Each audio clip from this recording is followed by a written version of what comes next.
नमस्कार मित्रों, आप सभी का स्वागत है। अभिनंदन। उम्मीद करते हैं आप सभी खुश होंगे, जिंदा-दिल होंगे और तरोताजा होंगे। तो इसी तरोताजा को और थोड़ा सा धुरंधर टाइप का बनाने के लिए, धुरंधर का अर्थ समझ रहे होंगे आप लोग। धुरंधर का मतलब वही है कि आपके हाथ में अगर शक्ति हो तो दुनिया को किसी भी चीज को आप पलट सकते हैं।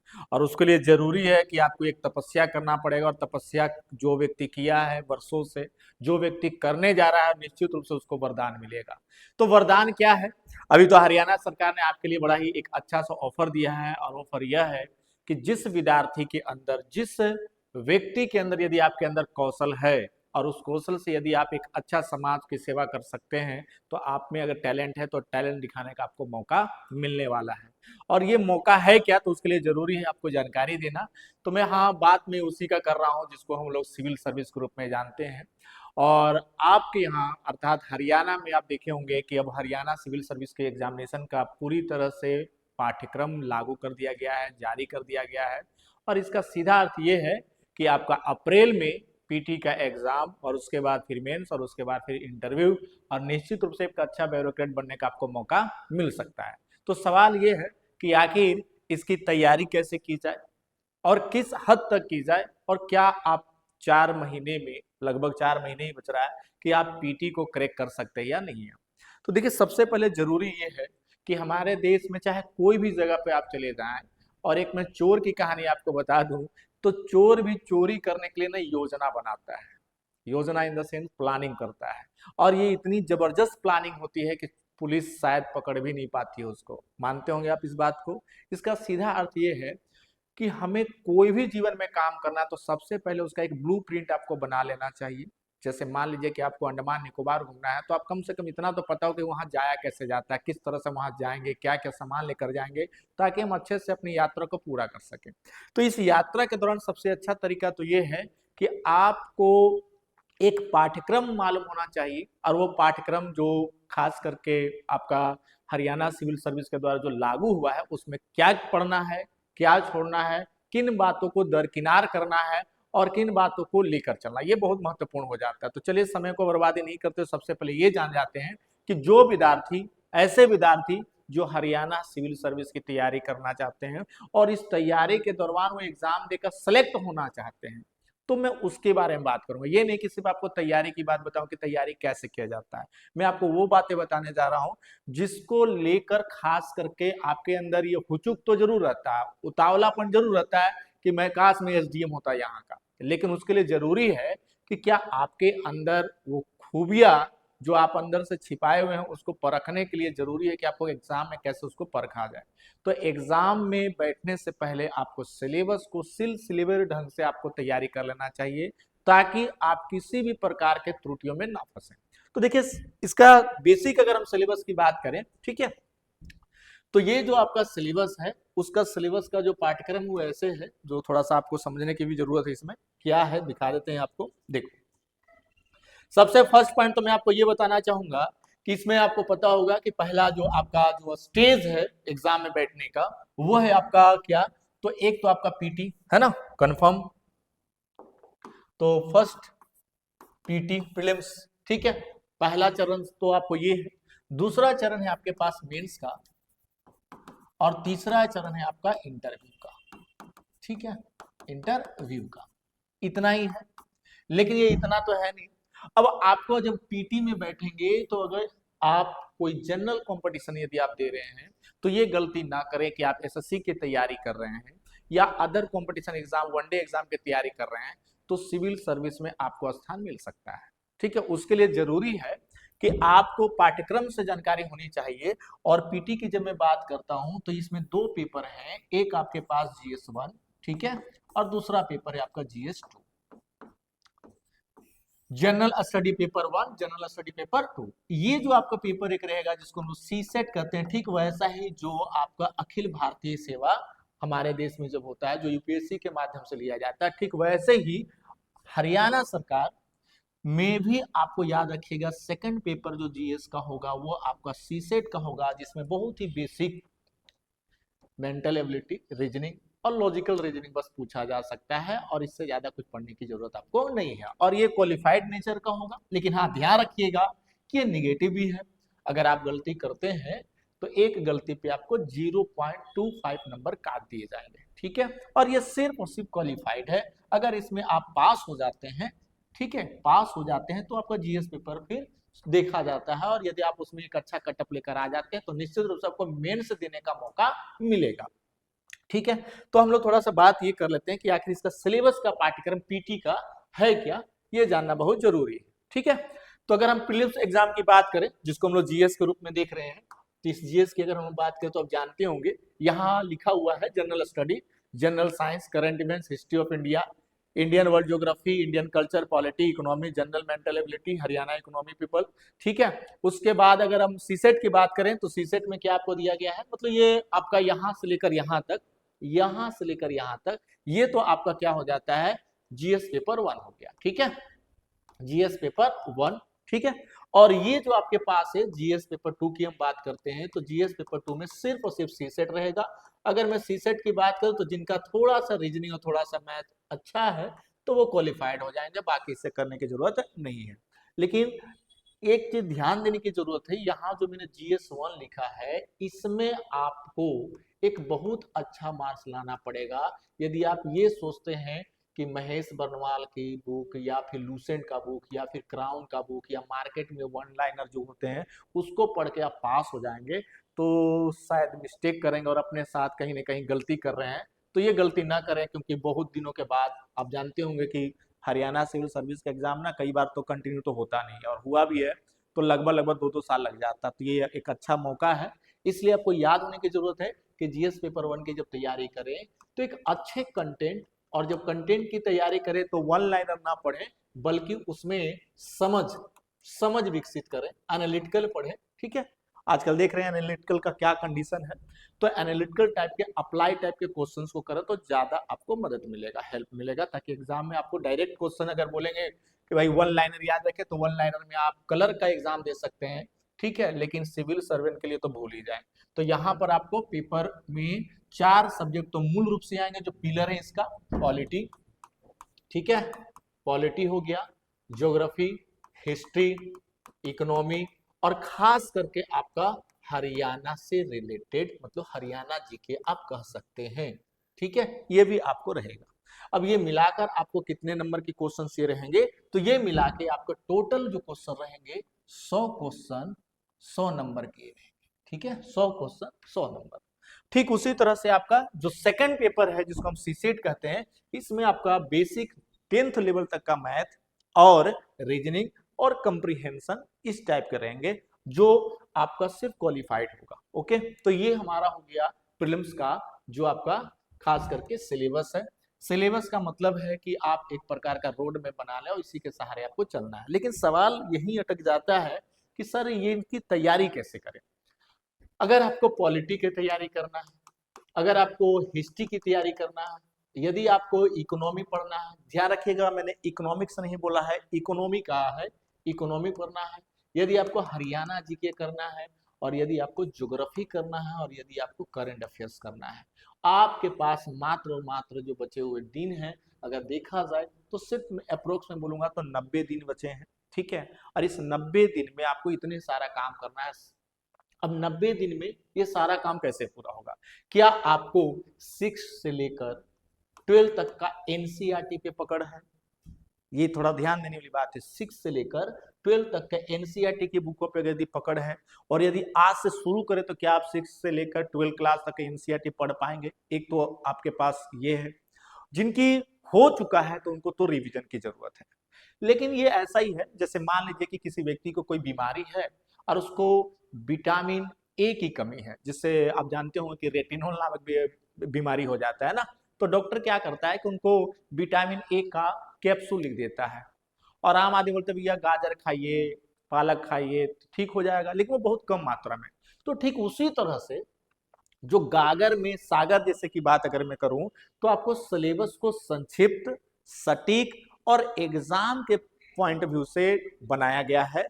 तो ये सारे चीजें, पॉलिटी, हिस्ट्री, इकोनॉमी, ज्योग्राफी, और उसके साथ साथ आपका हरियाणा जी के, आपको एक ऐसे मतलब डायग्राम से बनाकर दिया जाएगा जो खास करके आप ही के ऊपर काम किया जाएगा। मतलब ये है कि आपको 8 से 9 घंटे लगातार पढ़ाया जा सकता है और वह सिर्फ और सिर्फ आपको इस संस्था में मिलती है। तो मेरा मानना यह है कि यदि आपके पास कम समय है और आपको इस बार क्लियर करना है तो आप संस्था से जुड़े, चैनल को सब्सक्राइब करें और कोशिश करें कि हमारे क्लासरूम में आए, ताकि आपको वह 8 घंटे वाली प्रैक्टिस कैसे होता है, किस तरह से तैयारी किया जाता है, 8 घंटे में आप कैसे कवर कर सकते हैं। हाँ, 8 घंटे, अगर मैं बोलूं कि 2 घंटे में हो जाए तो कहीं ना कहीं ये विरोधाभास हो जाएगा।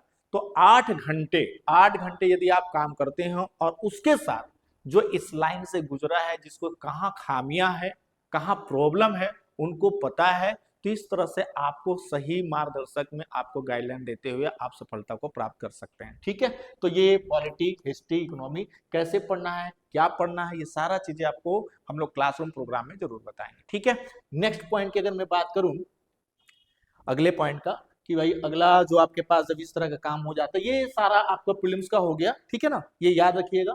अगर हम लोग थोड़ा सा आगे बढ़ते हैं तो जब हम लोग मेंस की बात करते हैं, ठीक है, मेंस जैसे ही आप पास हो जाते हैं, यहाँ पर ध्यान रखिएगा, जैसे यहाँ पास हो जाते हैं, पीटी जब आप क्लियर कर लेते हैं, तब नंबर आता है आपका।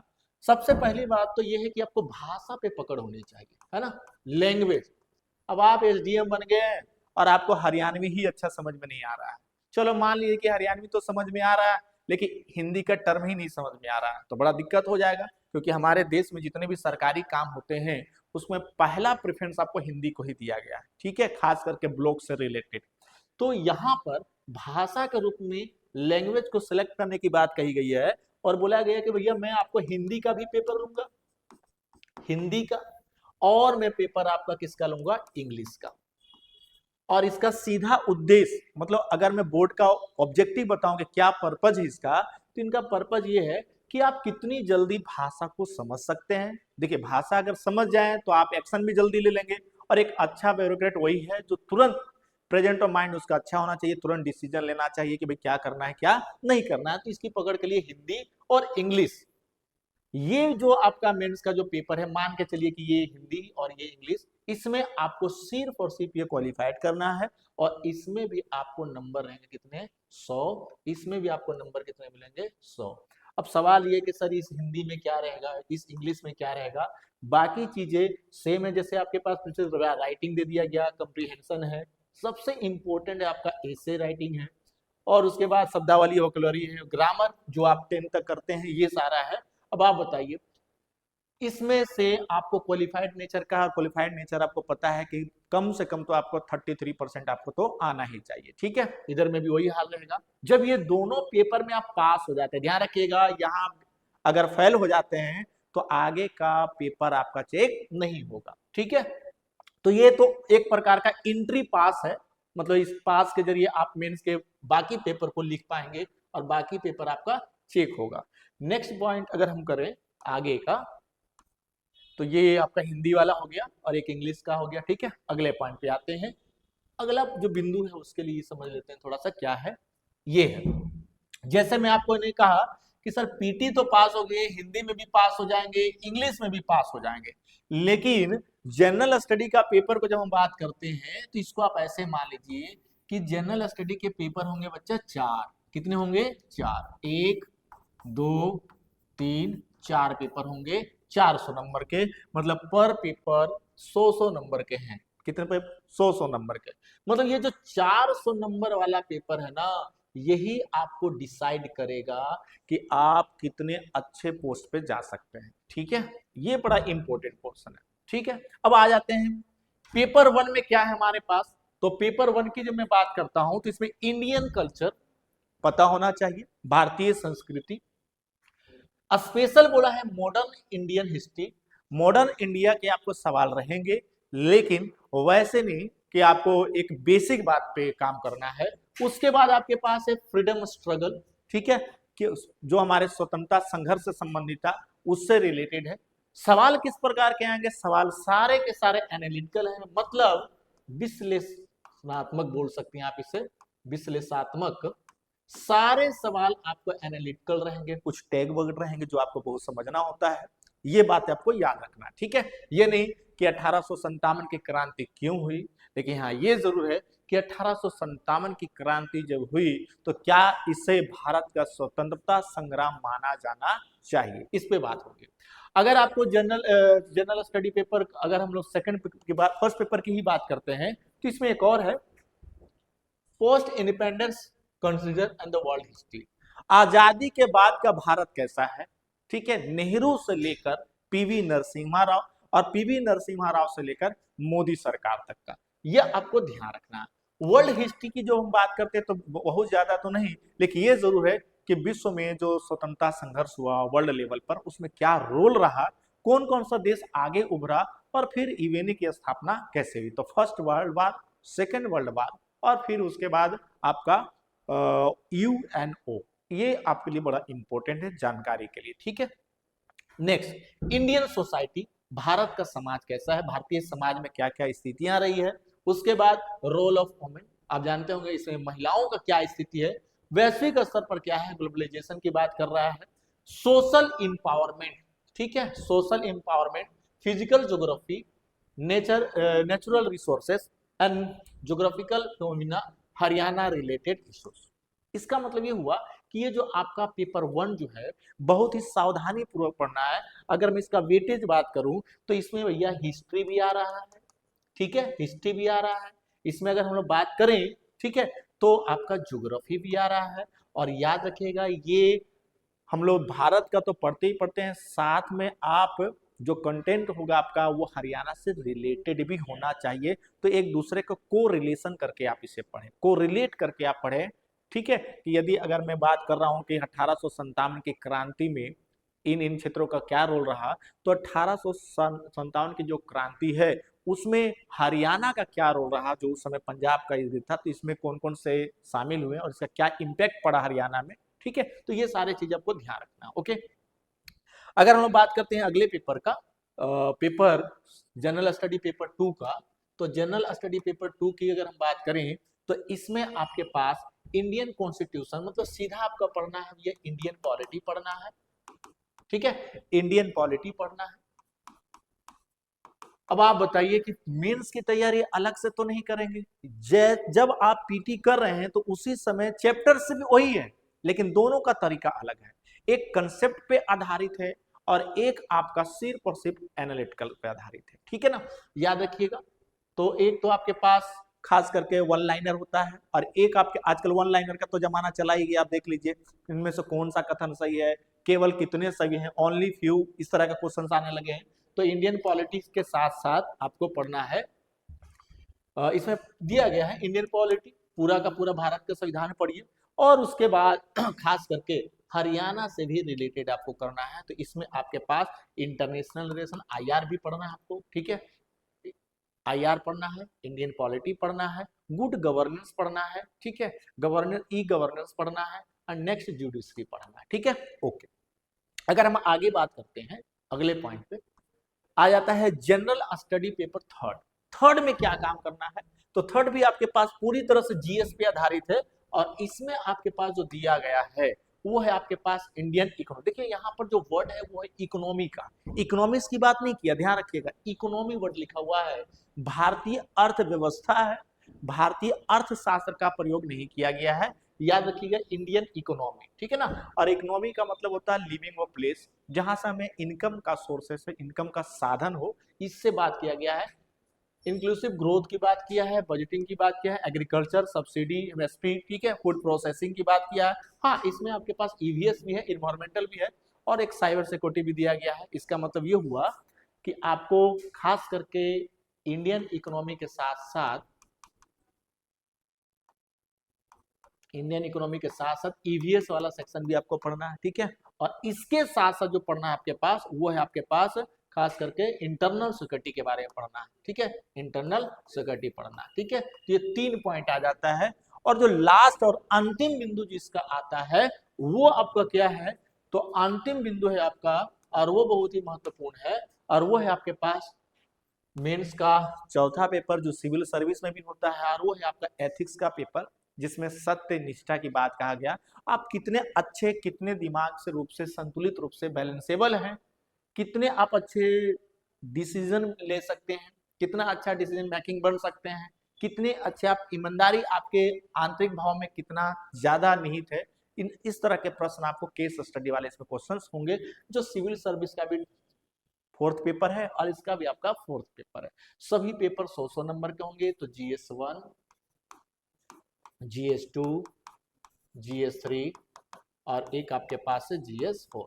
ये सारा पेपर है, सारा का सारा खेल जीएस का ही है। इसके साथ साथ फिर जब ये पास हो जाते हैं तो आपका व्यक्तित्व का जांच होता है, इंटरव्यू होता है, और इंटरव्यू में पर्सनैलिटी टेस्ट है। तो ये काम करना है। अब आप मुझे एक बात बताइए, इन सभी चीजों को तैयारी आपको 4 महीने में अगर करना है तो उसके लिए क्या काम करेंगे? तो उसके लिए देखिए, एक अच्छा सा मैं आपको एक रूटीन बता देता हूँ कि क्या इसका रहेगा, किस तरह से इसमें काम होगा। देखो, खास करके अगर मैं बात करूं इसका कि इसके लिए क्या काम किया जाए, है ना, थोड़ा सा मैं आइडिया आपको देता हूं। तो यदि आप GS1, 2, 3, 4 दोनों कंडीशन में पीटी और मेंस की तैयारी आप करना चाहते हैं, तो मैंने आपको क्या बोला कि कम से कम 8 आवर, ठीक है, 8 आवर तो आपको कम से कम होना चाहिए कंटिन्यू। लेकिन क्या आपके अंदर वो सामर्थ्य है कि घर में बैठकर 8 घंटा टू बी कंटिन्यू आप अपने कंटेंट को रिलेटेड करके पढ़ सकते हैं? तो मुझे लगता है कि यदि आपको कोई काम नहीं आता है और स्वयं से यदि आप काम करते हैं तो आपका 8 आवर तो नहीं लगेगा, बल्कि हो सकता है वो 24 घंटा लग जाए। क्यों? क्योंकि आप इसके एक्सपर्ट नहीं हैं। तो मुझे लगता है कि यहाँ पर आपको कहीं ना कहीं द्रोणाचार्य का काम, द्रोणाचार्य जैसे गुरुओं से आपको मिलना चाहिए। कहीं ना कहीं यहाँ पर आपको वैसे लोगों से मिलना चाहिए जो इस लाइन से गुजरा है, उसको पता है कि कहाँ कहाँ समस्या है, कहाँ समस्या नहीं है। तो मेरा इतना मानना है कि यदि आप 4 महीने में एक अच्छी तैयारी करना चाहते हैं तो संस्था से जुड़े, और स्पेशल आपको सिर्फ और सिर्फ special Haryana public service commission के लिए यदि आपके अंदर जज्बा है और इस साल कुछ करना चाहते हैं, एसडीएम के पद पर जाना चाहते हैं, तो 8 घंटे का two week continue retain plus में टेस्ट और उसके साथ साथ इंटरव्यू, तीनों चीजें का आप एक ही साथ काम कर सकते हैं। इसका मतलब सीधा ये है कि आपको लिखने के लिए भी सिखा दिया जाएगा कि कैसे लिखा जाता है, बशर्ते उसको लिखने आना चाहिए कि भाई क्या लिखना है, क्या लिखना है वो हम आपको सिखा देंगे, क्या पढ़ना है वो हम आपको सिखा देंगे, कैसे पढ़ना वो हम आपको सिखा देंगे। तो चलिए, क्लास से जुड़िए, चैनल को सब्सक्राइब कर लीजिए, और इस बार का एक एसडीएम पोस्ट अपना अगर बुक करना है तो संस्था से कॉन्टेक्ट करें। मिलते हैं अगले क्लास में। जय हिंद।